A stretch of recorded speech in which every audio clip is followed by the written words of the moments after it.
This week's tip is there's more than one way to play a note. Not Eat Reese's, to play a note. There's a lot of different ways that you can approach not just which notes you play, but how you play the actual note. And I always try to get my students to think about this when they're starting off, that the way you play the note matters almost as much as which note you're picking and which note you're playing. So guitar is a very physical instrument, and as such, we're allowed a multitude of different options for how to approach the note, with how we deal with our fingers and how we look at the instrument. So the most simplest way to play the note is simply not to worry about it, and simply just to pick the note straight ahead, right? No fancy business, no embellishments, nothing. That's the first way to play the note. But another thing you can do is once you hit the note, you can add what's called vibrato, or a little bit of bending to give the note a little bit more character.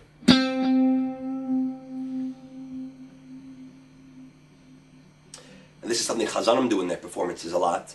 And when you use vibrato, we don't want you just going crazy. That's a little bit too annoying. But if you slowly let the vibrato develop,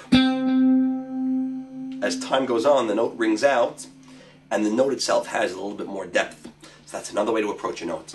Another thing we can do is slide into the note, which you could do in a very dramatic fashion.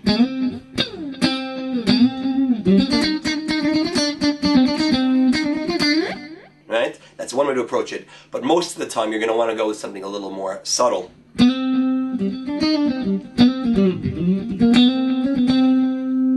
Right? Just to slide it maybe from the fret before, maybe 2 frets before. And you can choose how fast or how slow you want to slide into that note.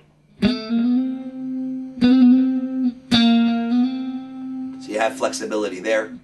Another thing I'll do a lot is, if you're looking for a smoother feel, is I'll play something called lower neighbors, upper and lower neighbors, which is, if I want to get to a specific note, I'll play either the note on top of it or the note underneath it right before I hit my target note. So instead of playing this C, which is G string 3rd fret, I'll start, let's say, on the 4th fret.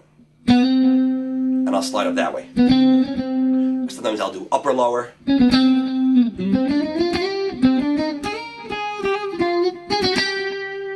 Right? And I'll use the upper lower neighbors kind of to ease in properly to the note that I want to get to. Now all of this has to do with picking, but you don't even have to pick the note. You can tap the note, or you can hammer the note on. Hammer-ons are if I use my fretting hand, my left hand, and instead of letting the string sound with picking it, I can let the note sound just by hammering it on with my left finger, with my left hand.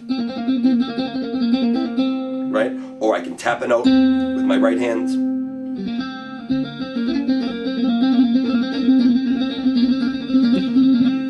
Right? Or what I can do is I can use both the approaches at the same time.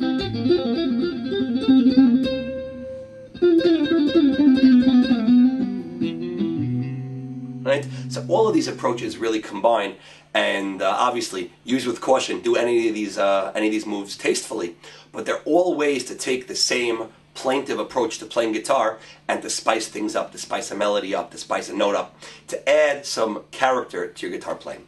Take these tools, have some fun with them, and I hope you enjoyed this week's lesson. For more information, check out www.neshamaorchestra.com, www.nusachari.com, and for any questions or booking information, feel free to contact Dove Katz at 516-569-4949, extension 111. Have a great week. All the best.